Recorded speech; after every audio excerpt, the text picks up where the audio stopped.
Hello and welcome to day 3 of financial empowerment. Today we are going to be addressing expenses, and we're going to talk about the types of expenses and expense allocation. So for types of expenses, expenses are divided into variable expenses and fixed expenses. So examples of variable expenses would be expenses that you have more control over, like your gym membership, your groceries, maybe getting your hair done or grooming yourself. Those are things that you have control over. And with your variable expenses, those are generally where we can find some cost savings. Then you have your fixed expenses, which are expenses that are pretty static. You have very little control over those. Those would include things like your mortgage, your car payment, and your utilities, things of that nature. Those would be your fixed expenses that you have very little control over, okay? And so in terms of expense allocation, the rule of thumb that I like to go by and I like to advise my clients on is the 70-30 rule. So 30% meaning pay yourself first, and then 70% is what you live off on. So what I define as paying yourself would include money that you would be placing in savings for like your emergency fund or any other specialty funds that you may have set up in your customized spending plan. Any investing that you do. And when I talk about investing, this is above what you may be investing through your 401k on your job. This is additional investing that you may do. And then if you like to give to charity, that would also be included in the 30% pay yourself first. So the allocation would fall in this way: 10% to your savings, 10% to your investing, and then 10% to your charity. Now, if you're not a person that gives to charity, you could take that 10% and split it and do 15 and 15 for savings and for investing, okay? Now, that is a good rule of thumb when it comes to doing your expense allocation. But let's take that a step further and talk about that 70%, how that should be allocated. Okay, so your 70% is the money that you live off of. So we're talking about your housing, we're talking about your transportation, we're talking about your personal debt, and your life expenses. And so when it comes to your housing should not exceed 35% of your income. And your transportation should not exceed 10% of your income. Now let's go back to housing for a minute and let's go over what that housing includes. So when I say it's not to exceed 35% of your income, that would include your principal and interest, the taxes and insurance that you have to pay on the home, and so those are all included in your housing payment. So principal and interest, taxes and insurance, okay, that's all included in your housing. For transportation, 10% shouldn't exceed 10% of your income. What's included in transportation? Transportation includes your car note, your car insurance, and your car fuel. All of that is part of your transportation cost. So you want to make sure when you add all of that up that it is not exceeding 10% of your income. And then we move on to personal debt. Now, your personal debt, that would include things like credit cards that you may have, personal loans, or student loans.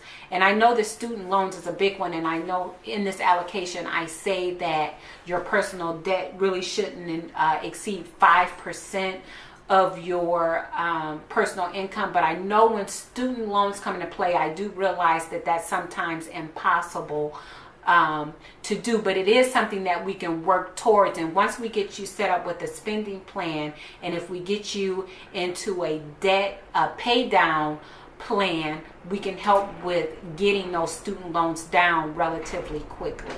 Okay, but again, as you guys know, I'm a big advocate of living a debt-free lifestyle. So if at all possible, if you can avoid creating the personal debt, that is what you want to do. And then that allows you to increase what you have allocated for your life spending. And so right now, your life spending would be at 20%, but if you didn't have the personal debt, you could actually include your life spending up to 25%.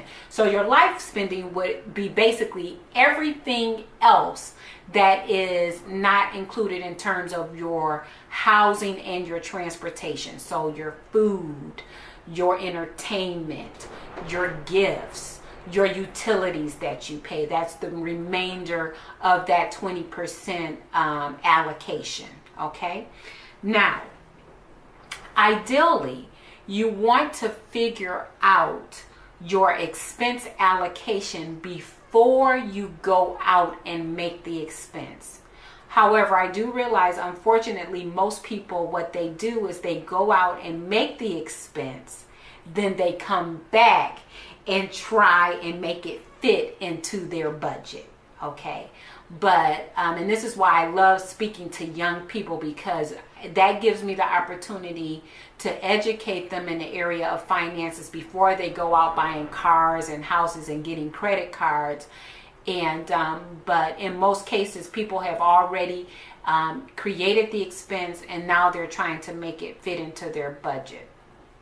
So, that is something that, it's okay if you know, if that's what you did, but we're going to get you back on track. And going forward, any purchases that you make, you'll make the quality decision to make sure that you can afford that expense before you actually bring it into your budget. Okay. So what I'd like for you to do now is, if you would turn to page 9 of your workbook, you'll see that there is space for you to go ahead and start laying out all of your expenses. This worksheet goes all the way up to page 12. So it's a pretty exhaustive list of possible expenses. All of them may not be applicable to you. Just complete the ones that are.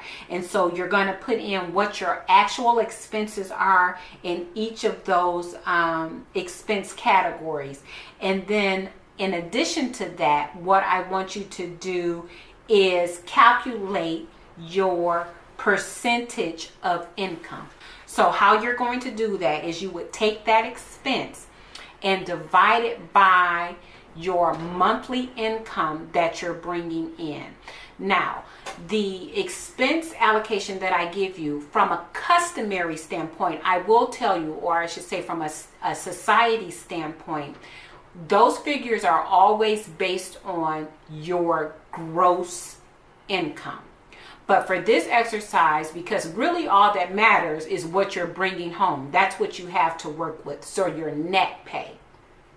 So when you do the calculation, I want you to take your net income, okay? Your net income for the month, and that is going to be what you're going to divide by. So if your rent is, let's say you make $50,000 a year, $50,000 as an annual salary, and so that's roughly about almost $3,800 a month, okay?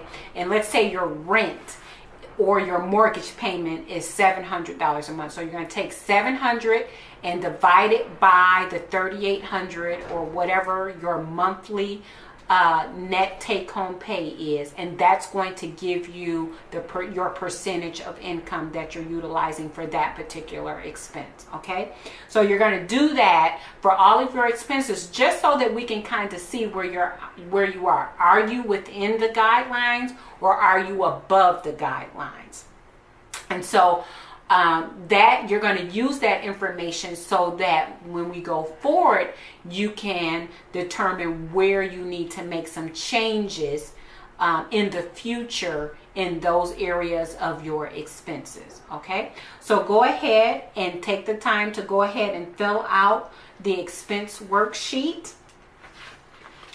And once you get that completed, then what I want you to do, once you've got all your expenses completed, I want you to subtract your total expenses from your total income to determine if you have income remaining at the end of the month, okay? Or if you're at a deficit, okay?